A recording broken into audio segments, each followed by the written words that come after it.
Oh no. Oh no. All right, y'all. Welcome back to Budz Podcast. We are two stoners that have been lifelong friends since the mid 90s, huh? My I second am time since seventh Brian, grade. And I'm Chris. and we are here to give you some opinions and hopefully get some of your feedback, see what you like about us, what you don't. Uh, All right. As far as today's episode goes, last time we were discussing this terrible list, in our opinion, terrible list of what they considered the top 20 metal albums of all time, or I'm sorry, of 99. And it was on loudsound.com. Sorry, fellas, just got to say we don't agree with it. Um, Today, we're going to be going over our list and see if there's any we do agree with and see how bad Chris's list is going to be. I swear to God, if it has him, we're never talking again. Well, I guess we're two lifelong friends until now then. Oh, Jesus. Can't wait to No, hear this one. no, man. There are a lot of things on this list that I'm going to get picked on for, and there's a lot of stuff that you're going to agree with, but you know, I don't want to waste a whole lot of time. Hopefully, my list is better than theirs. These are in no specific order. I would have a harder time choosing a favorite star in the heavens than to pick my favorite albums out of these. And just to be a little bit more general and make sure that I had my genres correct, I just did a blanket top rock, metal, alternative, whatever the fuck you want to call it, all the little subgenres that we use. So I'll go ahead and I'm start my list. sticking to metal as best I can. I did too, but there's some good shit out there. 99 was a really good year, man. And like I said, these are in no specific order, so don't start bitching at me when you disagree with placement. But anyways, all right, number 10, Metallica, S&M. You can argue with it all you want. You can disagree. It's the shit we grew up on, man. You can tell me that you don't like Master of Puppets and Ride the Lightning. And even the Black Album. Come on, dude. I love all of that and Justice for All. Garage Inc. was a good compilation album. I'm not going to argue with that. What I'm going to argue with is you're. It's like a basketball player making the All-Star game after they're out of their prime, but just because it's the name. Okay, Grant Hill busted up his knee and they still voted him to the All-Star game because he's Grant freaking Hill. Okay, Metallica S&M, not metal. Yes, they turned metal songs into an orchestra, and I like it. I like some of it. I give full credit to how much it must have taken to make that album, but not metal. I disagree, man. Look at bands like Cradle of Filth and Demi Gear that travel with orchestras. You know, that's the heart of black metal. That's heavy, heavy, heavy shit. And these are the same riffs, same muting, same solos, same technicality, same odd time signatures. I mean, same distortion. To me, it's metal, dude. That double bass says everything. But there's a difference between a metal band with orchestra as part of their tracks and an orchestra performing metal tracks. There's a big difference. Cradle of Filth took their orchestra on the road as well as I think 111 piece choir. Exactly what that's my point. Is Cradle of Filth, that's part of their show. It's not they made all these songs and then decided to play it with an orchestra instead. Yes, Metallica, great, but I feel like you're giving them the credit on the list because the name, not the album. You know, this will be a first for me, but I'm going to have to go ahead and tip my hat to you because if you're saying, you know, you had nothing bad to say about Cradle of Filth there, and I know how much you fucking love them. So I might concede this one to you just on the simple fact that there was nothing bad said about Cradle of Filth. that I So was willing to hold back all the rage that's actually in my head when I think of that band. yeah, that's true. With that, we'll move on to something that you will definitely find more agreeable. Number 9, Coal chamber music. 9. 9. Like I said, these are in no specific order, asshole. So That better not be, because 9 breaks my heart. I'm going in order on mine. I'll go 10 through 1 or 1 through 10, whatever you prefer, but I'm going in a very difficult to decide order on mine. well, I mean, I've got like 5 scratch outs, so I totally get it. That's like I said, all of these are excellent in their own way. But anyways, come on, Shock the Monkey. You know, it's chamber music was fantastic a fantastic exploration for them. I mean, it was a little bit different, but not as good as the self-titled album. No, self-titled album goes in my top 10 of all time. Totally agreed. I mean, with Ozzy and Shock the Monkey, come on, I was sold right there. Oh man, I love almost every track on the album, but I mean, it starts out with energy, and yeah, it was their experimental album, but I liked it. I had no complaints whatsoever. Me either. And we'll go ahead and move on because I know we can sit here and talk about Coal Chamber forever. They're one of my favorites. All right, number 8. Here's one that's and like I said, this is a overall rock metal alternative, whatever you want to call it. Silverchair's Neon Ballroom. Fuck you. No, fuck you, buddy. Come on. Fuck you, buddy. Stop.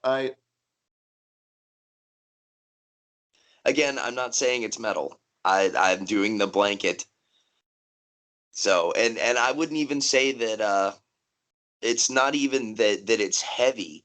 It's just, again, it's kind of artsy. It's, you know, the lyrics are really dark. It covers addiction, you know, mental disease, all kinds of things. It's a really dark album despite how pretty it is. And I hate to use the term pretty, but Daniel Johns is in that band, so yes, it's pretty. So you might as well have said Swan for all I care. Jesus. And I remember 10th grade, you had at least one copy of that album in your possession at all times. You know, because you had those big ass Jinkos that you could fit an entire CD sleeve in the back pocket. man, it's not my fault that they didn't have MP3 players back then. We're old as fuck. You're old as fuck. Your mom's old as fuck. Yeah, probably. Oh shit. All right. Well, I can't. We'll fight to that one till the end. That's like when you tell me that Smashing Pumpkins, 80% of their songs don't sound the exact same. we won't get. That's an argument for another day. That's a whole nother episode. Yeah, it's fortunate that they didn't have a 99 album, because that debate would never end. Yeah, that's true. And it's a good thing that we'll be doing these over Skype because you're not there for me to throw things at when we have that conversation.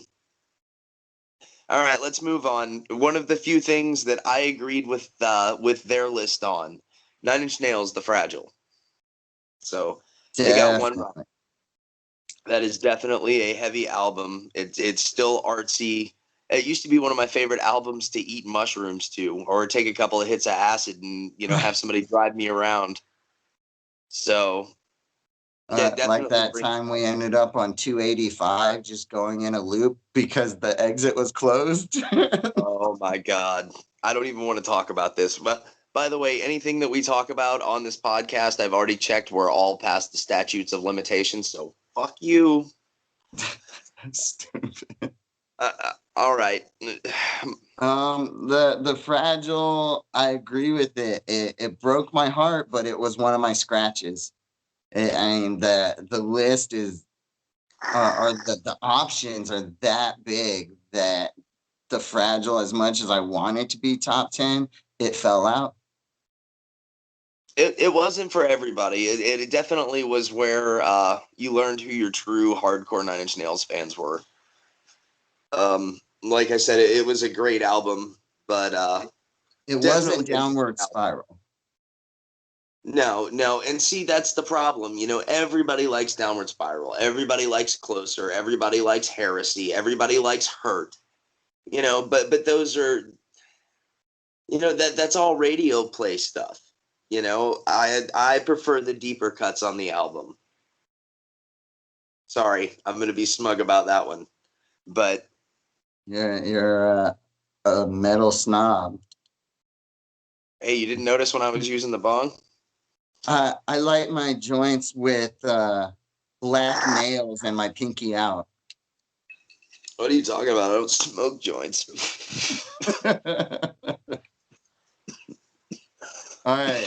What was that? Number 8 or is that 7? That That was me. 7. Let's hear 6 because we haven't really agreed on much yet, and I'm surprised. I thought we were going to agree on more. All right. Well, this one's a little bit less known.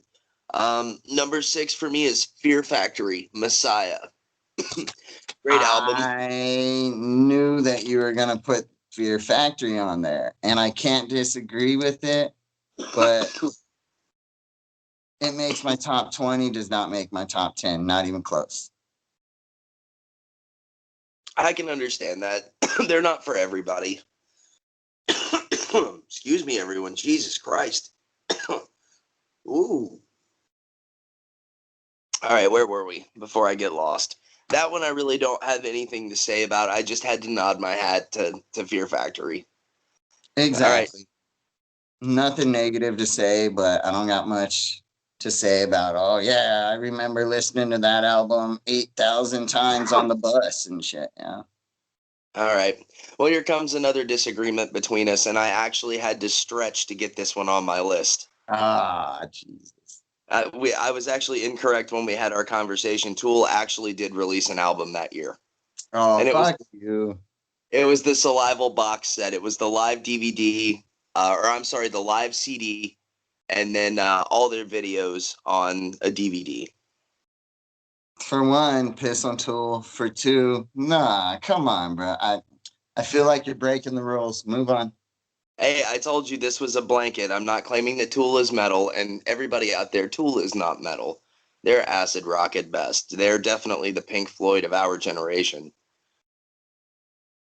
All right, Tool, we'll move yeah. on. I know that, again, I'm glad I'm not there for us to scream and throw things at each other. All right, number 4, I know this is an agreement.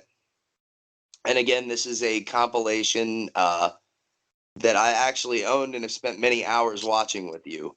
Number 4 is Alice in Chains, Nothing Safe, Best of the Box. Oh, Jesus, yes.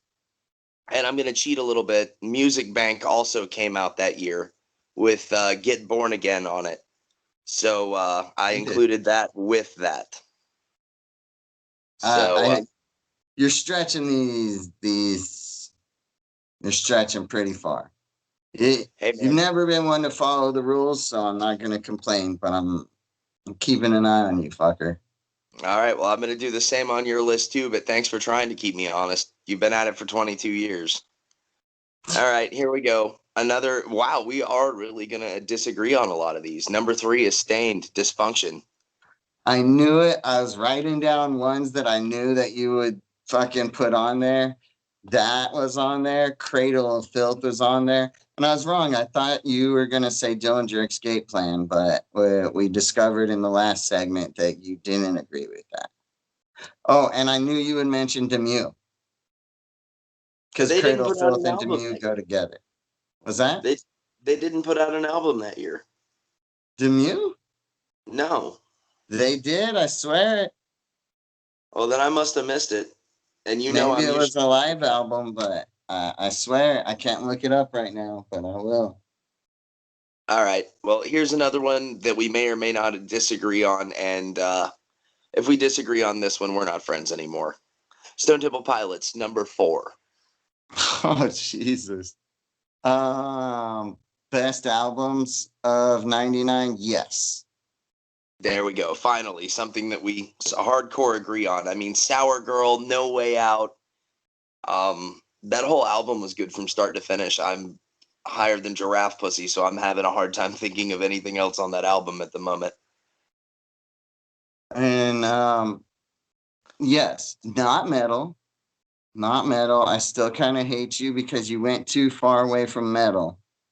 But top 10 album that year, definitely.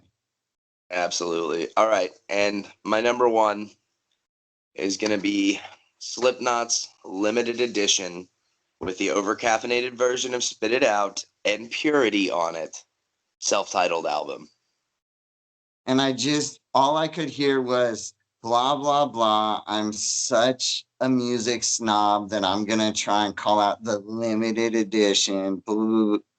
Yes, Slipknot, self-titled, best album of that year. It's number one on every list. If it's not number one on my list. It should be number one on every list. I already proved to myself that I'm wrong, but also limited edition. Yes, I love Purity though. I mean, come on, they got sued for that. They got a stop and desist letter. And I mean, if you know the story behind it, Corey saw the story on the news of that poor girl that shit happened to, and he crawled under his bed and wrote that fucking song. Like, it was some pretty disturbing shit. Look up the story. Once you know the story, yeah, it's actually kind of hard to listen to the track. It's a great track, and I'll listen to it over and over again. But once you know that story, yeah, that's you can put yourself in that place. Oh, definitely, dude. And that fucking haunting chorus where he's not even screaming. It's like, you all stare, but you'll never see. There's something inside me. You know, you all stare, but you'll never see. There's something inside me you'll despise. It's it's fucking. I mean, dude, that album has some really fucking dark places on it. Literally gives me chills. Me too. And the power in Corey's, both his vocals and his scream, I mean, fucking insane. I love that they took so many tracks off of Mate, Feed, Kill, Repeat with Joey as the singer and redid them on that album, and some on Iowa too. But like, of course, I never heard of Mate, Feed, Kill, Repeat until after Slipknot's self-titled with Corey came up, like long after that. But once I went back and listened to them, oh man, some of those tracks they redid was just, it needed to be done. It brought them, their songs I'm glad I've heard because, sorry, Joey, but Corey fucking nailed it. Yeah, exactly. I actually watched an interview with him on Bert Kreischer's podcast, and he was talking about, when he was there, when he joined the band, it was like a year basically after Corey joined the band, and he was like, I could just do for them what Joey couldn't. So he was like, that we worked everything back in. He changed it from industrial to metal. And I feel like they wanted to be metal, but Joey's vocals couldn't keep up with as fast as the band wanted to move. I agree. And I mean, don't get me wrong, I love Joey. And I mean, he's one of the best drum solos ever is on Disaster Pieces. My favorite drummer of all time. He beats shit. What's his name? Foo Fighters and Nirvana? Grohl, yeah. Dave Grohl, incredible. Joey, my favorite drummer of all time. I don't know, man. Danny Carey from Tool is probably one of my favorites just because he's able to do so many things. Like it's like watching him play is amazing. And also Adrian from Cradle when he was with Cradle and with Demue. So, I mean, there's so many great drummers out there, so many talented artists. I have nothing to say about Cradle. Hey man, you can't deny that the music is fantastic. I know you can't stand the backwards inhale scream, but the music's solid, man. You can say whatever you want about the vocals, but the music is solid. My And I'll mom argue. said, if you don't got nothing nice to say, don't say nothing at all. So I got nothing to say about Cradle. Fair enough. We can agree to disagree. We can agree to disagree. I mean, I understand some people are giant vaginas and they just can't take metal that heavy. We're talking about heavy. You just argued that they brought a freaking like 25 to 180 fucking piece fucking orchestra with them. And you're going to tell me this band's so metal. He screams louder than women scream in music, dude. He went louder than David Lee Roth. Now, granted, it does sound like he's being kicked in the balls. Yeah, But and anyways, if we were in the same room, you would be getting kicked in the balls right now. So, well, joke's on you. They're in my wife's purse. I wouldn't feel it. You better go kick her purse, man. I don't know. She just, dude, it's like she can tell when I'm doing something wrong, and she just reaches in and gives him a little squeeze, and wherever I'm at, I'm like, oh, and it corrects behavior real quick. All right, before we get too far off topic, I've got a couple of honorable mentions. I know we said we weren't going to do them, but fuck you, buddy. Fuck you, buddy. you know what? Um, They better at least be better than the rest of your fucking list. Because right now, I'm kind of agreeing more with loudersounds.com. ouch.